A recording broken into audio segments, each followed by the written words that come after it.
Kenal Allah itu bukan badan ini, yang kenal Allah itu kolbu. Maka amal kolbu itu disebut awaluddin, itulah awal agama, itulah tengah agama, itulah puncak beragama.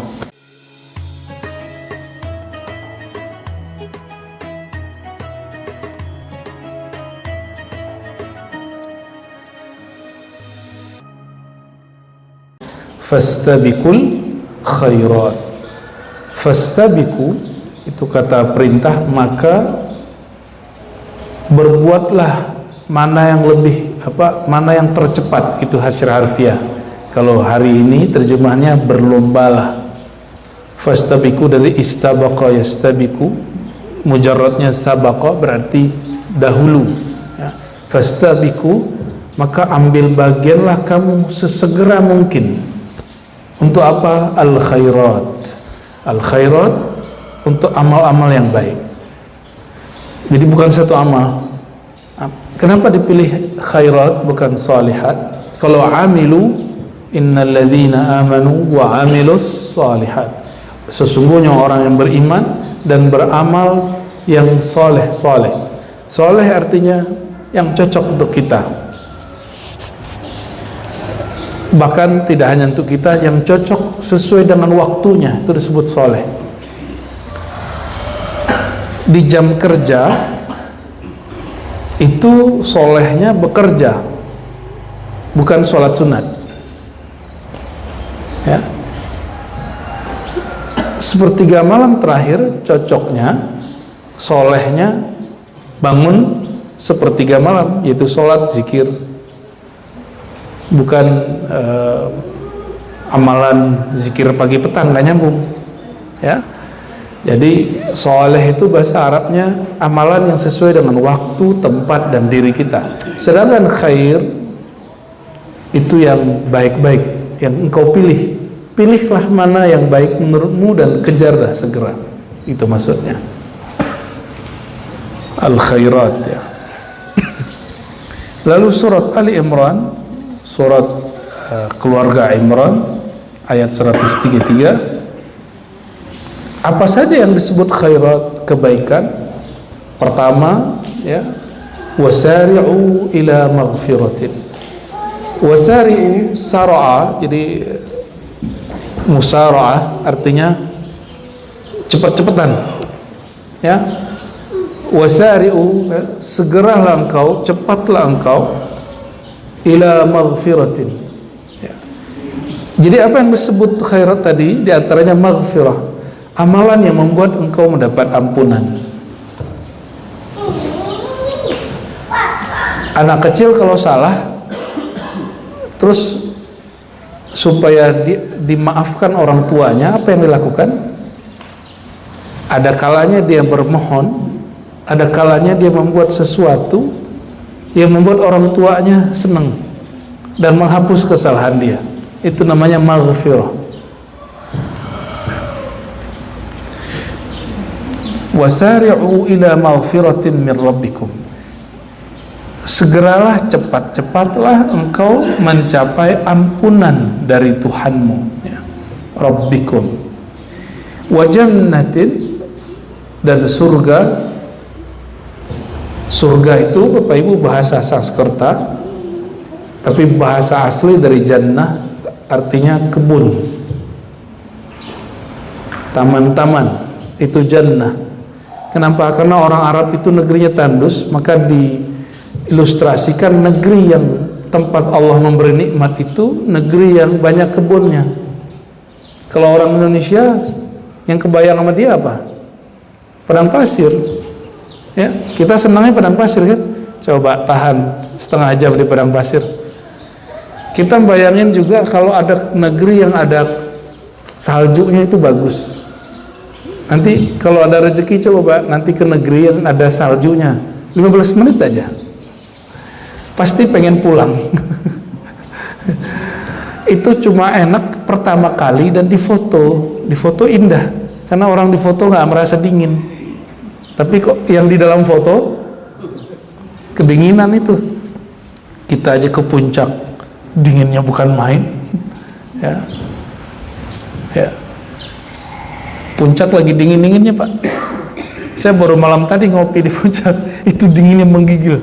Ya, kita motoran, masya Allah, menggigil ya. Akhirnya ngantuk-ngantuk. Ada musola baru kita tidur. Bayangin itu baru puncak itu. Jadi negeri kita ini sudah sangat seimbang sekali, dan orang Arab kalau kesini ya nyebutnya ini surga dunia. Maka kata jannah diterjemahkan jadi surga atau sorga, itu cara ulama terdahulu berdamai dengan pemahaman atau alam bawah sadar orang-orang kita. Orang-orang kita dulu mengartikan sorga pun beda dengan sorga yang dimaksud oleh Hindu Buddha.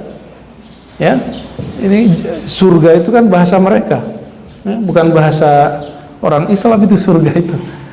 Maka jika ada yang keberatan dengan terjemahan Rob, ilah jadi Tuhan, jangan gunakan kata surga dan neraka, karena surga bahasa agama sebelumnya juga, neraka juga agama sebelumnya, puasa, bulan puasa, bahkan kalau perlu ganti bahasa semua. Tapi dia lupa bahwa Abu Jahal juga pakai bahasa Arab, ya, benar nggak? Abu Jahal, Abu Lahab diabadikan di Quran, tabbat yada abi lahabi wa tabb, ya, celakalah tangan Abu Lahab. Maka kita tidak akan mengarabisasi manusia, tapi kita mengislamkan diri kita dan orang lain. Itu bedanya ya. Wa jannatin, bersegeralah kamu ke surga atau kenikmatan akhirat. Jadi kalau boleh diterjemahkan, jannah itu kenikmatan akhirat. Arduha samawati wal ard, luasnya tempat nikmat itu seluas langit dan bumi. Uiddatil muttaqin, yang dipersiapkan, dijanjikan untuk orang yang muttaqin, ya. Guru saya menerjemahkan ardu pakai ain itu lebar. Arduha itu baru lebarnya, bro, katanya. Sedangkan tauluha, panjangnya lain lagi. Jadi lebarnya selebar langit dan bumi, tapi kalau panjangnya lebih panjang lagi. Namun ada masyayikh kita yang ahli-ahli rohani menerjemahkan arduha, satu akar kata dengan a'rad, nikmat yang sifatnya tambahan. Arduha, ya, maka nikmat sekedar tambahannya saja itu seluas langit dan bumi. Adapun tauluha la haddalaha, sedangkan panjangnya tidak ada akhirnya. Kenapa? Karena surga itu ada dua. Ada surga jannatus syahwah, surga syahwat, surga kawin, makan, main itu di sana. Khamar di sini haram, di sana halal. Ya. Apalagi makan apa aja boleh. Walahum ma yasha'un, apapun yang mereka mau mereka dapat. Sayyidah Aisyah mainan kuda lalu bersayap. Ini bukti bahwa seni-seni yang meniru binatang, apakah bentuknya ya miniatur, patung-patung kecil, kerja apa ya, semacam handcraft gitu ya, apa, atau bentuknya lukisan, itu tidak haram jika tidak disembah. Ini dalilnya. Sayyidah Aisyah mainin kuda yang bersayap, lalu baginda Nabi Muhammad SAW mengatakan, nanti kamu di surga akan melihat ada kuda bersayap. Maka boleh juga diartikan bahwa surga itu apapun yang kita imajinasikan di sana hakiki. Yang terbayang di sini, di sana hakiki.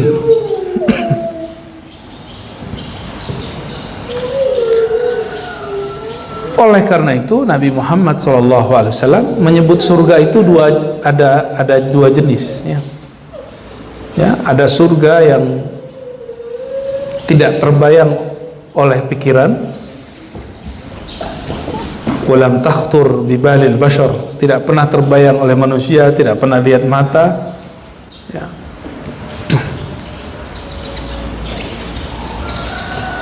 Tapi dia berupa kenikmatan zahir. Namun ada yang kedua, satarawna rabbakum kama tarawna syamsa bila sahabin. Kalian akan dapat nikmat yang lebih besar lagi, itu nikmat memandang yang punya surga. Itu surga yang paling tinggi, ya, surga memandang.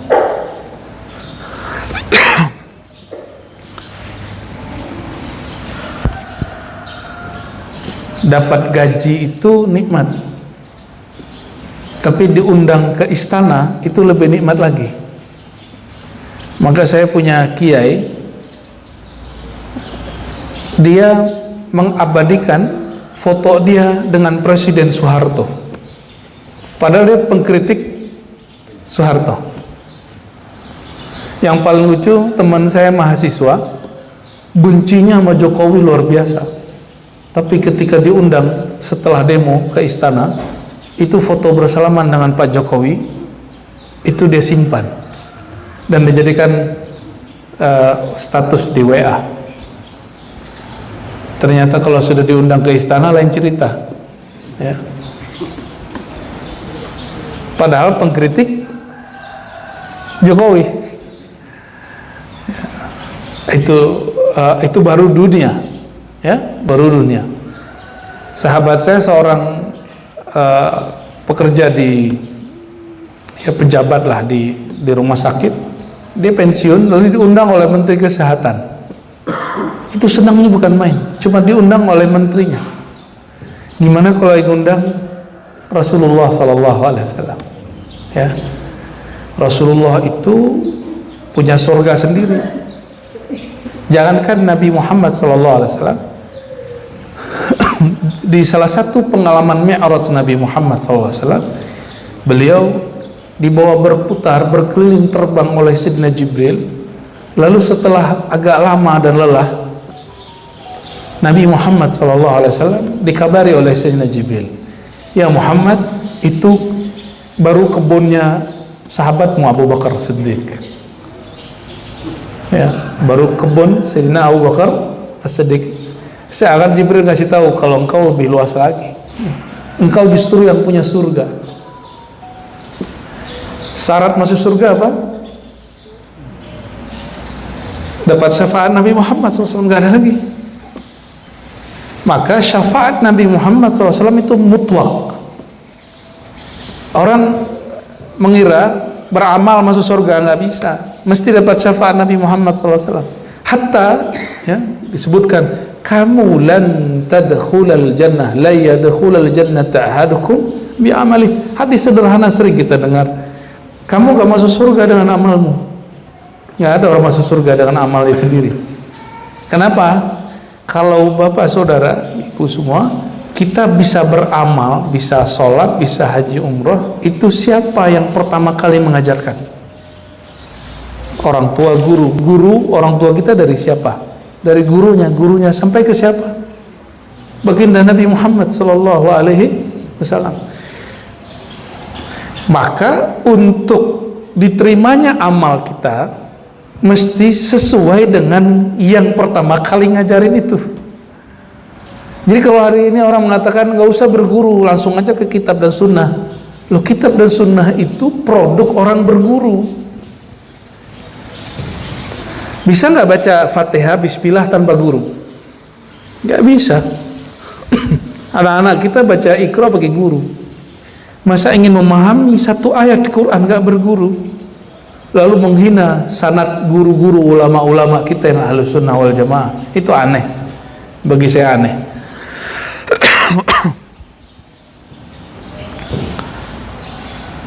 Membaca ayat, cara membacanya mesti berguru, apalagi memahami isi bacaannya, ya. Nah, itulah yang disebut bid'ah. Apa yang disebut bid'ah? Ketika Sayyidina Muhammad SAW tidak mengakui amalan kita. Apa kata Nabi Muhammad SAW? Man ahdatha fi amrina hadha ma laysa minhu fahuwa rad.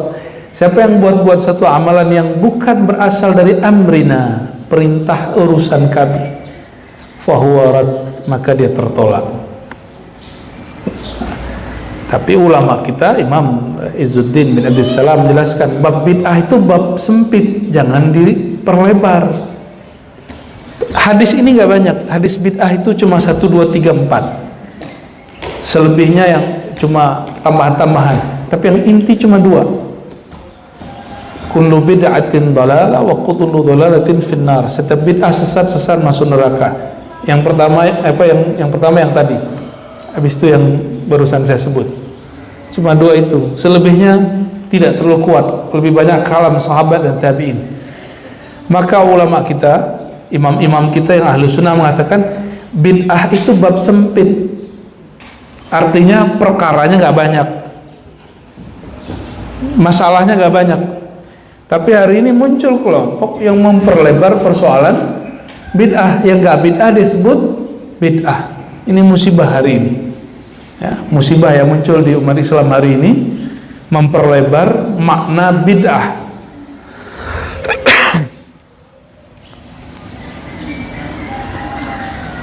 Baik, ya. Jadi Bapak Saudara bukan Allah. Nah, kembali ke ayat tadi, berlomba-lombalah mencari kebaikan, beramal yang baik. Baik ini ada yang mahdhah, ada yang sudah dibatasi oleh baginda Nabi Muhammad SAW, seperti sholat subuh. Kita kalau lagi rajin kan nggak boleh ditambahin jadi banyak, ya. Sholat zuhur kalau lagi males kan nggak boleh dikurangi. Ntar aja deh asar aku lebihin, kan nggak bisa. Kalau lagi seneng puasa terus kita mau puasa di hari syak atau di hari raya kan nggak boleh. Kenapa? Amalan itu ada yang sudah limit, dia sudah terbatas dan tidak dihapus lagi. Namun ada yang tidak terbatas. Apa yang tidak terbatas? Amalan kolbu. Kolbu itu tempat ilmu pengetahuan. Maka amalan yang tidak ada habisnya itu amalan qalbiyah. Amalan kolbu ini yang dilupakan orang. Kita kalau nyebut amal selalu fisik, duit, ngeluarin sedekah, sholat banyak-banyak, ya. Maka kita sering menganggap standar orang soleh itu sholat. Padahal banyak hari ini caleg-caleg yang sholatnya banyak itu stres, karena dia sholat banyak tapi kolbunya nggak sholat. Berarti dia belum sholat. Nih, kita kasih jurus sederhana, kaidah sederhana. Orang yang masih bisa stres, berarti sholat dia belum dengan kolbunya. Karena sekali orang bisa sholat dengan kolbunya, selama-lamanya dia bisa dapat mengendalikan kolbunya. Mau dia anjlok bagaimanapun, dia ingat titik terendah, yaitu waktu sujud. Gak ada orang panik-panik kalau sholatnya dengan kolbunya, ya.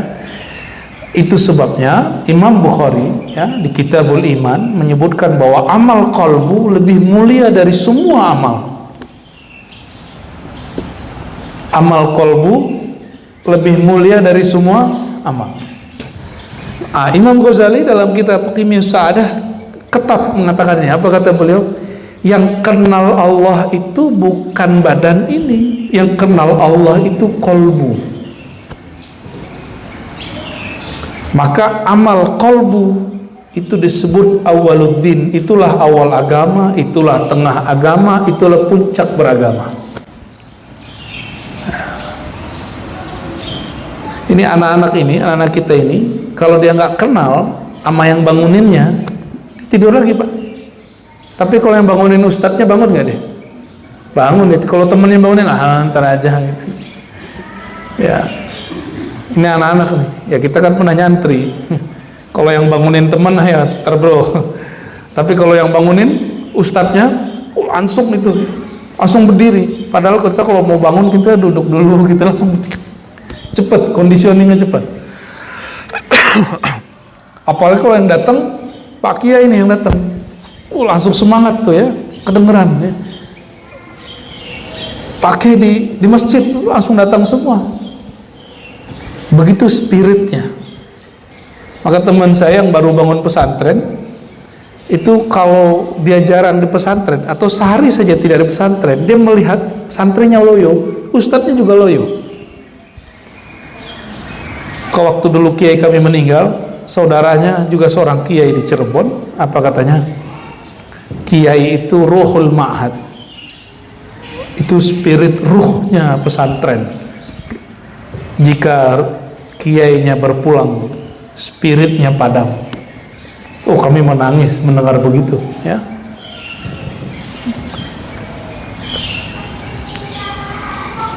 Maka saudara-saudari Allah, surga yang kita cari bukan surga fisik semata, tapi surga yang di situ ada baginda Nabi Muhammad sallallahu alaihi wasallam, ya. Tadi kita menyinggung bahwa masuk surga bukan dengan amal. Kenapa? Nabi sendiri itu diberikan surga itu atas nama rahmah. Ayyataghammadani Allahu birahmatin. Namun hakikat diri beliau adalah rahmah. Rahmah itu kasih sayang. Atas dasar kasih sayanglah Rasulullah SAW mendaftarkan nama kita masuk ke dalam daftar ahli surga. Jadi sholat tadi saya nggak yakin juga diterima itu. Percaya deh Pak, saya nggak yakin sholat tadi diterima.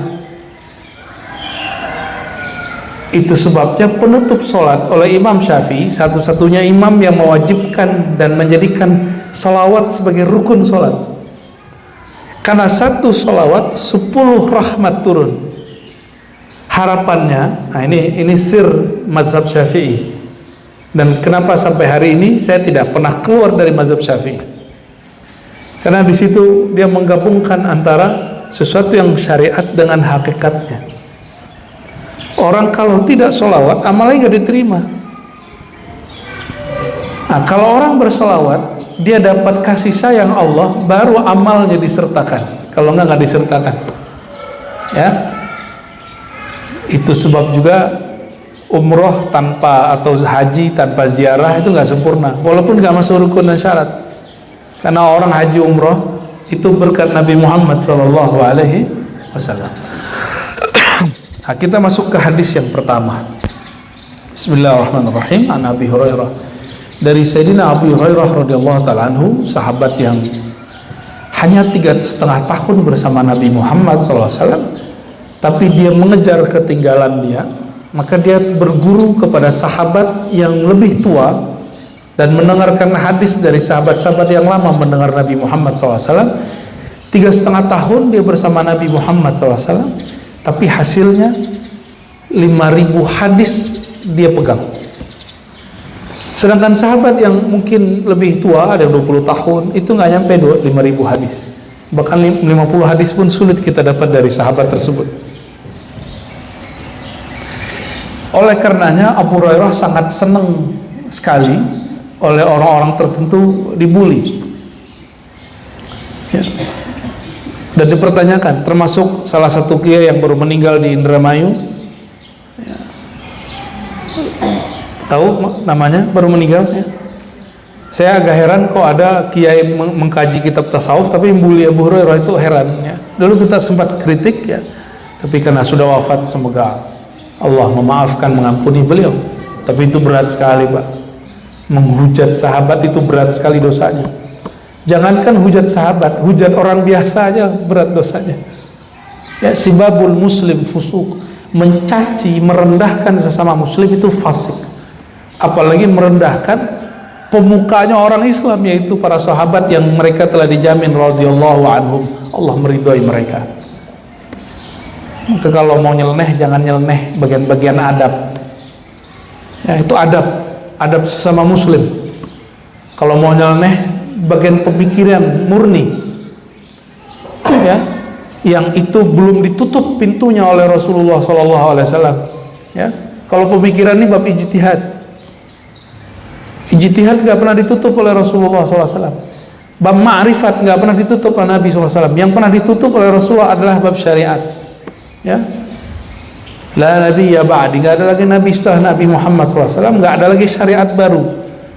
Nah, dalam syariat Nabi Muhammad SAW, mencaci, merendahkan sesama muslim, apalagi orang yang pertama Islam, itu hukumnya Masya Allah ya. Hukumnya bukan hukum dosa, hukumnya hukum penghinaan. Kalau dosa cuma disiksa-siksa selesai, tapi ini adab. Orang melanggar adab dengan orang bersalah itu beda hukumnya, Pak. Ya, orang menghina, merendahkan sesuatu yang mulia dengan orang bersalah itu beda babnya. Itu sebabnya permusuhan di muka bumi itu lebih banyak persoalan adab. Kalau salah, orang minta maaf selesai. Tapi kalau menghina itu jarang orang minta maaf. Ya. Nah, jadi Bapak Ibu, kalau mau nyeleneh bab ini, nah, di bab apa? Di bab pemikiran yang masih belum ditutup, gak ada masalah, ya. Kalau mau agak beda-beda sama orang, itu bab pemikiran yang gak pernah ditutup. Contoh nih, riba haram, betul nggak? Bank ada nggak di zaman Nabi SAW? Maka berbeda dengan orang lain tentang hukum bank itu boleh. Kenapa? Karena bank tidak pernah ada di zaman Rasulullah SAW. Awal BPJS muncul, itu orang haramin BPJS, tapi yang mengharamkan ketika sakit, dibuatkan BPJS semua orang, terus dia nggak bayar, dia bersyukur, sujud syukur sama Allah. Lalu dia mengeluarkan, saya mencabut fatwa haram BPJS. Ya, betul nggak?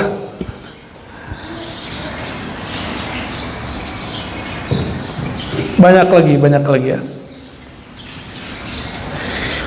Hadis pertama Nabi SAW dari Sayyidina Abu Hurairah mengatakan, badiru bil a'malis salihah fasatakunu fitanun ka qita'il lailil muzlim yusbihu ar-rajulu mu'minan wa yumsi kafiran wa yumsi mu'minan wa yusbihu kafiran yabi'u dinahu bi'aradin minad dunya. Badiru dari kata badara, yubadiru mubadarah, artinya segerakanlah secepat mungkin. Ngapain? Bil a'malis salihah, beramal yang soleh. Jadi kalau punya harta, punya ilmu, punya waktu, saya bagi 3: punya harta, punya ilmu, punya waktu. Kalau ngikutin hadis tambahin 1 lagi, punya kesehatan. 4 itu. Kalau punya ini, jangan tunggu tahajud pas tua. Karena orang tahajud waktu muda kalau sulit, maka sulit tahajud waktu tuanya. Jangan tunggu rajin ke masjid kalau sudah pensiun. Karena untuk ke masjid butuh jalan cepat. Kalau kita kemudian nunggu pensiun, kakinya keburu asam urat. Atau nanti antara tulang dan tulang itu kan ada apa namanya? Ya. Iya, pelumas itu. Tambah tua, berkurang itu, Pak. Maka orang di atas umur 45-an itu tidak dianjurkan olahraga cepat dan keras. Kenapa? Nanti takutnya itu bergeser. Ya. Kata instruktur saya dulu ya, kalau kamu boleh nih, ya, kalau saya udah nggak boleh katanya. Kalau dia jalan cepat, kalau saya lari cepat. Ya. Waktu umur kita masih 25-an, sekarang udah berasa juga Pak kalau lari 10 menit tuh mulai berasa ya. Tapi alhamdulillah, untung belum sampai umur segitu.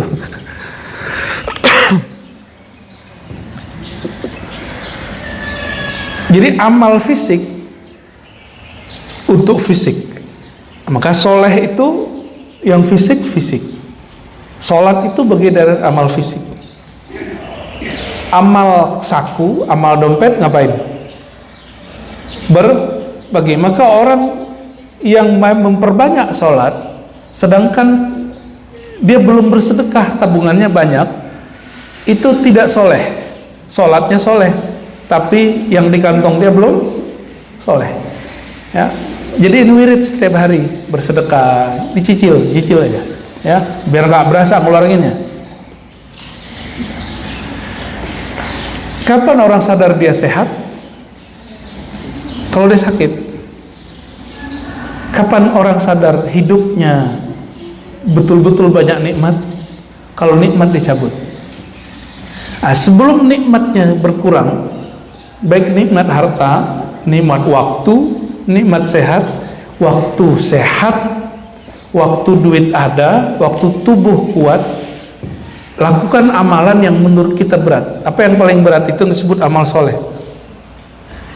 Kalau duit lagi ada, badan lagi kuat, badan sehat, yang paling afdol apa? Amalan yang gabungan antara fisik dan materi.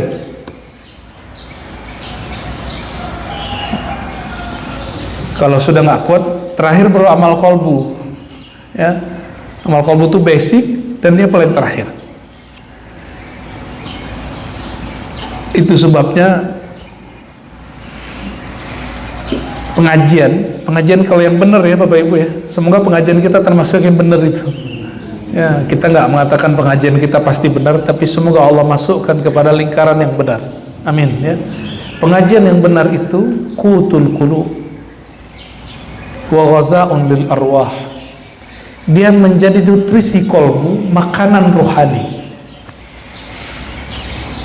Maka cek habis dengerin khutbah, kolbunya tambah kayak habis dicas atau tidak. Kalau tidak, berarti kita mungkin merendahkan khotibnya, atau memang khutbahnya kurang berkualitas. Atau habis pengajian ini tidak ada sesuatu apapun yang berubah dari kolbu Bapak Ibu, berarti materi saya kurang oke, atau niat Bapak Ibu yang kurang pas gitu ya. Semoga dua-duanya pas, nyambung, amin ya. Fasataku, nanti akan muncul fitanun. Fitan jamak dari fitnah, artinya kekacauan, masalah-masalah. Ada fitnah yang sifatnya zatiyah, berasal dari diri kita. Ada fitnah yang sifatnya aradiyah, sifatnya dari luar. Pandemi, kita terhalang mau ngapain, itu kekacauan dari luar. Kalau dari dalam badan, ada yang sifatnya batin, ada yang sifatnya zahir. Kalau yang batin, misalnya kita lagi stres, kita lagi terpuruk, masalah pikiran kita banyak, itu disebut fitnah batiniyah. Ada yang sifatnya zahir, badan sakit ya. Tiba-tiba muncul virus, punggung kita sakit aja Pak, 2 hari aja ya, muncul virus begitu, kayaknya punggung kayaknya mau rontok semua. Nah, orang kalau udah begitu nggak bisa ngapa-ngapain ya, itu fitan. Atau yang sifatnya apa, dompetnya mulai menyusut, rezekinya mulai berkurang. Jika itu terjadi, itu disebut fitnah. Jadi fitnah dalam bahasa Arab lain dengan fitnah bahasa Indonesia. Fitnah bahasa Indonesia menuduh orang, sedangkan fitnah dalam bahasa Arab, apapun kejadiannya, baik dalam diri kita atau dari luar diri kita, yang membuat kacau dan tidak stabil, itu disebut fitnah. Fitnah kekacauan itu kaqita'il lail muzlim, seperti malam, potongan malam yang sangat gelap ya. Pernah jatuh nggak dari motor? Rasanya aneh loh, kayak telinga kita bunyi nyiung gitu ya. Saya pernah begitu ya. Atau ada yang pernah ikut sparring bela diri, tiba-tiba kepala kena dung, jatuh. Oh, itu aneh tuh rasanya. Alam tuh kayak aneh gitu ya, dunia tuh kayak berhenti sejenak gitu. Atau pernah pingsan karena penyakit tertentu, bangun-bangun sudah di rumah sakit, itu rasanya aneh ya. Itu yang disebut qita'il lail muzlim, itu pada diri. Yang paling aneh waktu pandemi, saya mau berangkat ke luar negeri Pak, nggak jadi. Tanggal 15 Maret Depok nomor 1 kena pandemi, katanya begitu ya. Tapi saya ketemu beberapa gubernur yang hebat selama pandemi, selalu provinsi dia aman dari laporan. Saya tanya, Pak Gubernur, rahasianya apa? Kok provinsi sebelah laporannya horor terus, kalau di sini kok beres? Tenang Bu ya, katanya. Itu mah urusan kita sama rumah sakit dan dokter-dokter. Ya. Kita mengutamakan keamanan pikiran, perasaan daripada berita. Jadi bagi dia salah satu cara menyehatkan masyarakat dia, jangan beritakan yang buruk-buruk. Ya. Apalagi masa pandemi, dan itu ternyata berhasil. Ya. Provinsi tersebut paling banyak pengajiannya waktu pandemi, tetap aja pengajian jalan. Ya. Dan orang-orang sehat, saya lihat. Ya. Jadi berita itu bahaya loh Pak. Nih contoh, mohon maaf, nih kalian jangan pernah bully temannya banci gitu ya, bencong gitu, jangan deh, yang cowok-cowok. Karena dalam diri manusia ini ada hormon keperempuanan, namanya apa Pak Dokter? Apa? Estrogen ya. Itu kalau saya ngomong nih dalam bab rohani, saya ngomong, kamu cewek gitu. Nanti lama-lama dia gemulai Pak. Hati-hati. Itu sebabnya berteman dengan orang yang kemayu, kita ikut kemayu. Karena kita terhipnotis oleh mata. Kalau yang tadi omongan, banci gitu. Lama-lama begitu Pak. Nah ini kejadiannya bukan hanya pada orang biasa, santri Pak. Yang sekarang jadi ustadz, saya kenal itu orang bermasalah secara orientasi seksual. Saya kenal Pak beberapa, nauzubillah min dzalik ya. Itu faktor dulu waktu dia masih remaja pernah digituin orang atau pernah berteman. Nah ini banyak terjadi, semoga ini berubah ya pada laki-laki yang sering bergerak di dunia fashion, karena dia sering melihat perempuan yang gemulai-gemulai, itu berefek pada dirinya. Serius Pak ya, berefek ya. Jadi sudah benar ini ya, santri laki pisah dengan perempuan, tapi tolong Pak Kiai, guru perempuan tetap ada di kelas laki-laki supaya dia kenal ini loh perempuan, dan ada pertemuan sekali ya. Bahkan kalau perlu, ini saya agak beda dengan beberapa pandangan teman-teman ya. Bagi saya ada ikhtilat yang boleh, campur baur lawan jenis yang boleh. Salah satunya pas belajar satu kelas. Itu sebabnya saya masukin anak saya ke salah satu pesantren yang saya tanya, kelas banin, banat, santri laki dan perempuannya digabung atau tidak? Kata pengurusnya digabung. Saya langsung masukin Pak salah satunya, masukin daftar kita. Lalu baru kita lihat kurikulumnya apa. Jadi si anak ini dia tahu, dia kalau lagi senang bukan nama sesama jenisnya, tapi kepada yang beda jenis sama dia gitu. Dulu kita penganut pemisahan ketat. Tapi apa yang terjadi di beberapa asrama santri, itu mulai ada perilaku homoseksual yang berbahaya, dan itu terungkap. Nah, jadi jangan pernah bully temen ya, banci lu gitu, cewek lu gitu, cowok cantik gitu, jangan ya. Ya semoga istilah gemoy-gemoy ini hilang ya. Saya nggak suka Pak. Ya.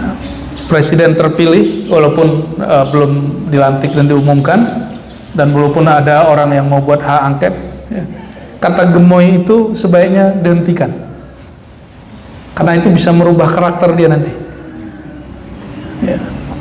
Itu berbahaya ya. Jadi jangan mau dibilang cowok cantik ya. Kamu dibilang cowok cantik gak?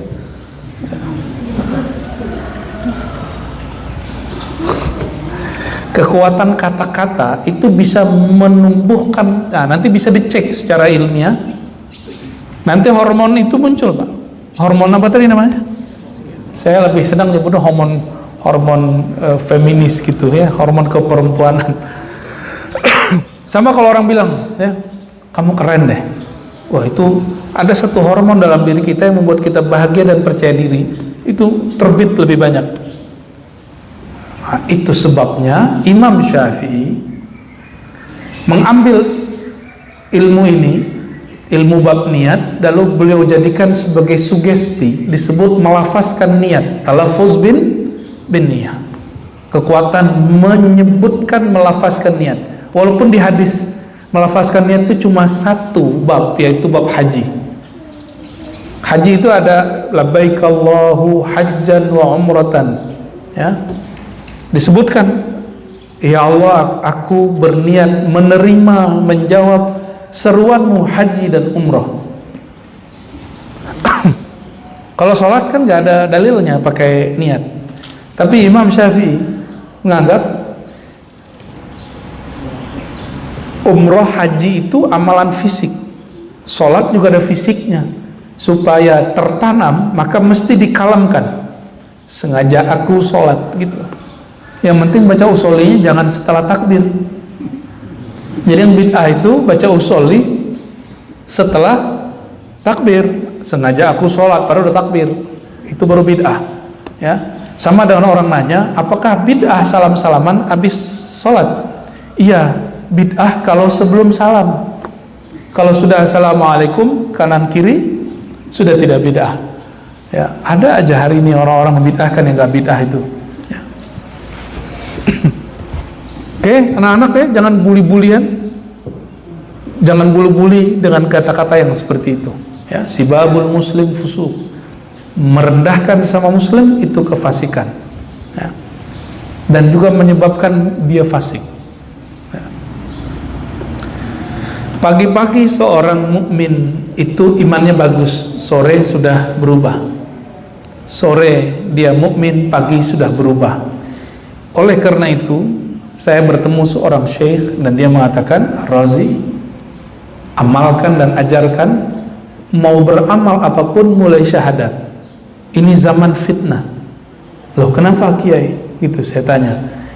Karena bisa jadi kamu detik ini masih dianggap beriman oleh Allah, tapi 1 jam kemudian pikiranmu, hatimu berburuk sangka kepada Allah atau takdir Allah, dan itu dihitung kufur secara hakiki, secara hakikat. Walaupun secara hukum status keimanannya masih disebut mukmin, tapi di sisi Allah sudah disebut fasik, bahkan kufur nikmat. Maka sebelum sholat syahadat dulu, ya. Ulang syahadatnya, asyhadu an la ilaha illallah, aku bersaksi tiada yang berhak disembah kecuali Allah, Nabi Muhammad Rasulullah. Baru takbir. Itu bid'ah enggak? Enggak. Kecuali kalau dibaca setelah takbir. Ya, mau ngapain nih? Mau zikir pagi sore, mau baca Quran, mau ngajar. Saya mau khutbah aja saya syahadat dulu, Pak. Mau ngajar, ulang dulu kalimatnya dalam hati. Khawatir nur iman kita sempat padam, kita mau ngajarin iman sama orang, ya, mau menghidupkan api orang lain, api kita padam, bisa nggak? Nggak bisa, ya. Yabi'uddinahu bi'aradin minad dunya, dia menukar agamanya dengan arad. Nah, arad itu hal-hal yang sifatnya duniawi. Hal-hal yang sifatnya duniawi nggak mesti duit.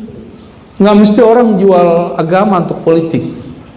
Enggak, urusan sederhana aja, ya. Orang-orang yang ingin terlihat soleh di hadapan makhluk itu sama dengan menjual agama. Itu pencitraan paling kecil, ya. Maka ada orang nanya, ya, ada ustadz rumahnya harganya 80 M, terus diposting di TV. Boleh nggak riak begitu, ya? Riak duniawi boleh nggak gitu, ya? Saya nggak ada urusan dengan orang kaya atau miskin, mau dia ustadz itu kan cuma performan dirinya. Ini kaidah ilmu rohani, kaidah ilmu rohani.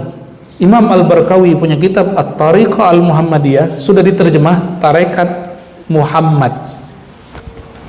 Tarekat Muhammad, silakan cari online-nya, ada itu. Ditulis oleh Imam Muhammad Al-Barkawi. Apa kata beliau? Riya itu yang haram fid din, dalam agama. Maka caleg itu kan riya, pencitraan, Pak. Itu boleh karena bab dunia. Artis dia pamer rumahnya, pamer mobilnya. Si ustadz itu kan artis. Saya bukan lagi bela dia, cuma kalau orang nanya hukum rohani, jika dia pamer dunianya, rumahnya, pamer apalagi tadi mobilnya, motornya, roda 3, itu bab mubah. Cuma mungkin karena dia seorang ustadz, elok tidak elok yang dipertanyakan orang. Tapi kalau pertanyaannya ini riya, ini bukan riya yang mamnuah, bukan riya yang dilarang, ini riya yang mubah. Siapa yang mengatakan itu? Imam Barkawi, dia dikutip dan diringkas dari Ihya Ulumuddin. Jadi kitab At-Thariqah Al-Muhammadiyah itu beliau sarikan isinya dari kitab Ihya Ulumuddin. Maka riya itu tidak boleh dalam urusan agama. Ini sederhana, kita riya bab dunia. Bapak Ibu senang nggak rumahnya dicat? Rumahnya bagus, senang nggak? Pakai baju bagus, senang nggak? Kelihatan sama orang. Itu riya dunia. Boleh? Boleh. Itu kalau pertanyaan boleh tidak boleh, tapi elok nggak? Itu bab hubungannya dengan tradisi, adat dan norma tertentu ya. Jadi jangan ikut terpancing ya untuk membicarakan keburukan orang. Kita ternyata pelakunya setiap hari. Kita ingin terlihat seperfect di muka orang. Kalau posting di sosial media, di Facebook atau sejenisnya, itu foto yang bagus dan jelek. Lah apa bedanya? Jadi sebelum kita komentar terhadap orang, perhatiin dulu diri kita sama nggak? Jangan-jangan kita lebih parah dari orang itu. Yang kecil-kecil aja kita posting, dan ternyata orang senang sekali ya di Facebook, sosial media, Instagram. Orang kalau nggak posting kebahagiaan, orang posting penderitaan untuk mencari perhatiannya. Intinya mencari perhatian sebenarnya. Posting apa aja? Kebahagiaan. Yang kedua apa? Posting penderitaan. Maka salah satu, saya orang filantropi Pak ya, bertahun-tahun pernah bekerja di dunia filantropi. Filantropi ini dunia narik sedekah. Makanya belajar dari situ, kita buat yayasan pengajian, pesantren tarekat ya. Saya nggak berani fundraising lisan, karena setelah belajar ilmu filantropi, masya Allah ya, cara menggait donatur itu macam-macam. Ada orang yang buka bajunya pas hujan-hujan, terus di pertigaan begini gitu. Ada mak-mak bawa anak kecil, terus sampingnya ada yang main gitar gitu. Itu gaya filantropi. Dan betapa teganya dia bawa anak kecil di panas-panas siang hari. Ya, saya nggak kasihan namanya begitu, karena dunia saya dulu begitu. Dulu kita masuk keluar masuk tempat-tempat begitu. Jadi ada orang yang memanfaatkan suatu yang lain, bahkan lebih dari memanfaatkannya, eksploitasi untuk kepentingan materi dia ya. Dan yang paling kemudian menjadi pantangan kami, jadi dunia filantropi yang sudah dewasa, mereka tidak mau lagi jualan penderitaan ya. Kan banyak yang jualan penderitaan untuk menggait rezeki, benar nggak ya? Oleh karenanya saya menentang filantropi norak itu ya. Karena banyak orang yang memanfaatkan itu ya. Itu yang kita kemudian besarkan ya. Kita sempat publish beberapa waktu lalu yang menjual penderitaan salah satu saudara kita di Timur Tengah untuk kepentingan kelompok dia, bahkan saku dia sendiri. Baik ya, hadis kedua, dan mungkin ini atau dua hadis lagi lah kita baca pendek ya. 2 hadis lagi biar ganjil. 3 hadis 2 ayat, jadi 5 ya. Dari Sayyidina Abu Sirwa ya, Uqbah bin Al-Harith, beliau mengisahkan. Nah, ini sahabat mengisahkan dia pernah sholat di belakang Nabi Muhammad SAW ya. Saya mencari kiai tua sepuh yang dia pernah ketemu dengan kiai fulan yang umurnya sudah lama sekali, tapi muridnya sekarang masih ada ya. Satu kali saya ke Cibarusah Bapak Ibu, itu musim pandemi, ketemu seorang kiai umurnya 119 atau 120, dan dia dulu ngaji di Mekah tahun 2020, umurnya 119. Berarti dia lahir tahun berapa tuh? 1901.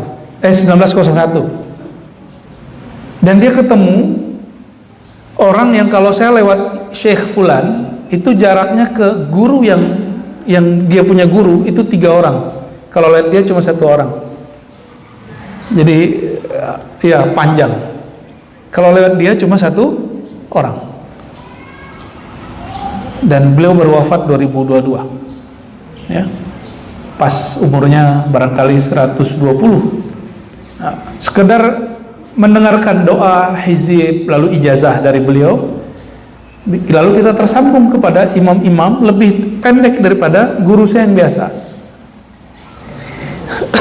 Dan kami merindukan setiap kali ketemu beliau atau datang ke beliau, kalau beliau cerita ngomong ini, waktu saya di Mekah saya ngaji duduk di depan guruku gitu. Itu kita senang sekali karena langsung membayangkan kita di depan gurunya.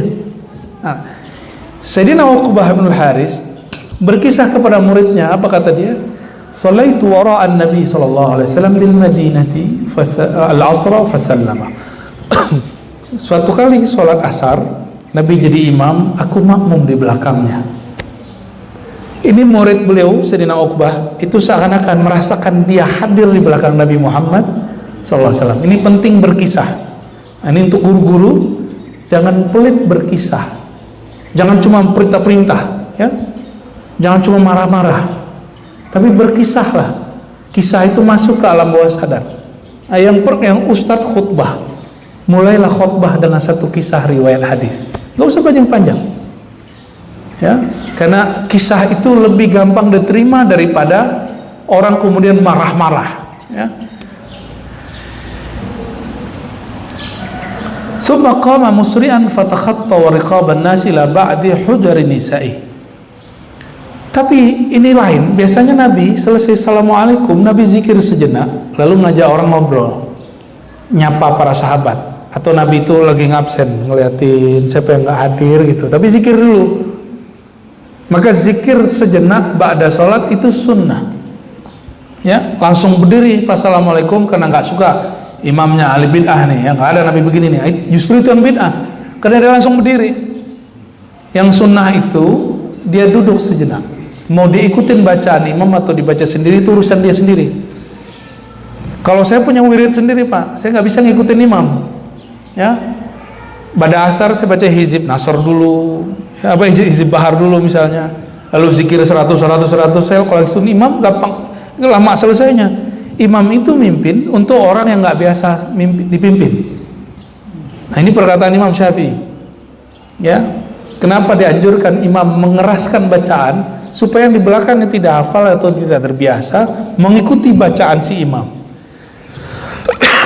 Beda dengan Imam Malik. Imam Malik itu yang sholat di Masjid Nabawi waktu itu orang alim semua. Maka beliau mengatakan sebaiknya imam mengecilkan suaranya dalam berzikir pada sholat. Apa sebab? Karena setiap makmum punya wirid sendiri. Jadi fatwa itu boleh beda-beda per masa, ya. Sepertinya Indonesia yang cocoknya Imam Syafi'i, ya. Benar nggak? Tiba-tiba Nabi keluar, Nabi masuk ke rumah istri-istrinya. Ternyata Nabi ngambil sesuatu, ada satu bungkus, ya, isinya ternyata emas. Fa kharaja alaihim fara'a annahum qad ajimu min sur'ati. Itu langsung dibagiin kepada fakir miskin. Kenapa? Lagi sholat, terbersit di dalam hati beliau, emas ini mau diapain? Emasnya nanti begini, mengganggu hatinya kepada Allah Subhanahu wa Ta'ala. Yang mengganggu ini ba'da sholat langsung dibagi. Coba, ada yang sanggup ngikutin Nabi nggak begini? Ini bab hakikat Pak. Ini bukan bab syariat. Jadi hadis ini bab secara syariat. Orang kalau sholat mulai dari takbir, niat, takbir sampai assalamualaikum, urusan pikirannya kemana nggak diurus sama syariat. Yang ngurus itu ilmu thariqah dan ilmu hakikat. Maka sekarang sudah wajib orang belajar thariqah. Kenapa? Karena dari kecil kita cuma belajar cara sholat zahir, tapi kita nggak pernah belajar secara sholat batin. Nabi SAW secara batin terganggu oleh tabungannya satu keping emas, langsung dibagi-bagi, ya. Zakartu syai'an min tibrin indana faqaritu ayyahbisani fa'amartu bikismatihi. Kata Nabi SAW, aku terlintas kepikiran sesuatu lagi sholat, lalu katakan kepada istriku, bagi ini. Nggak sanggup kan yang punya tabungan? Nggak sanggup kita. Ini bab hakikat. Sedangkan bab syariat, tabungan 2,5% per tahun.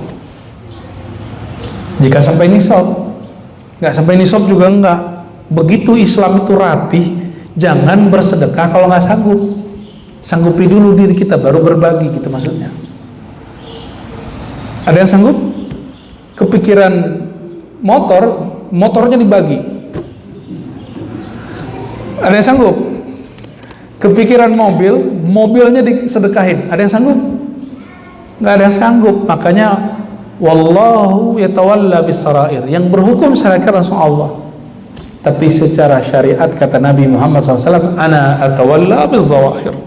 Walaupun hadis itu sampai derajat sahih, tapi ulama ahli usul fikih mengatakan ini benar. Aku berhukum syariatku hanya syariat yang zahir-zahir. Ya, lagi ruku nih kelihatan pakai sarung BHS. Ya, wah keren nih gitu. Karena itu Pak, mesti dibagi itu kalau ngikutin hadis ini. Ya, pakai jilbab yang bagus. Lagi sholat pakai mukena yang bagus, waktu sujud terlihat, wih keren ya motifnya gitu. Itu mesti dibagi tuh kalau ngikutin ilmu ya. Nah, namun untungnya syariat itu rahmat. Syariat itu rahmat. Maka orang kalau ngomong hakikat bisa kasar. Saya ditunjukin teman saya video seorang YouTuber yang bilang, kalian para kiai, Tuhan kalian tai, katanya. Tuhan kita disebut tai. Kalian katanya bersaksi, apa yang kau saksikan? Saksiin tai. Ya, apalah maksudnya ngomong tai? Allah kita disebut tai sama dia. Oh ternyata dia dapat belajar ilmu hakikat tentang Allah itu apa. Maka setelah itu dia mikir, oh selain ini, itu tai semua. Oh gitu. Maka dia keluarkan itu dalam ceramahnya, dalam YouTube-nya. Apa-apaan orang begini, ya. Jadi dia membawakan bab hakikat untuk hakikat itu nggak ada rahmat di situ. Hakikat itu hitam putih. Ya, selama ini saya mengira bab syariat itulah hitam putih. Ternyata enggak. Syariat itu semuanya keringanan. Coba cek semua yang kita amalkan itu setelah diringankan oleh Allah. Asbab Nabi Muhammad SAW. Sholat yang tadi 50 sekarang jadi cuma 5. Zakat yang tadinya sekian sekarang cuma sekian. Ya, semuanya dimudahin. Zikir yang tadinya sekian cukup 33, 10 gitu. Jadi semua yang kita amalkan sekarang itu efek rahmatan lil alamin. Ya. Maka siapapun yang mewarisi Nabi Muhammad SAW mesti dia mewarisi rahmatul alamin. Hadis Muhammad. Assalamualaikum warahmatullahi wabarakatuh.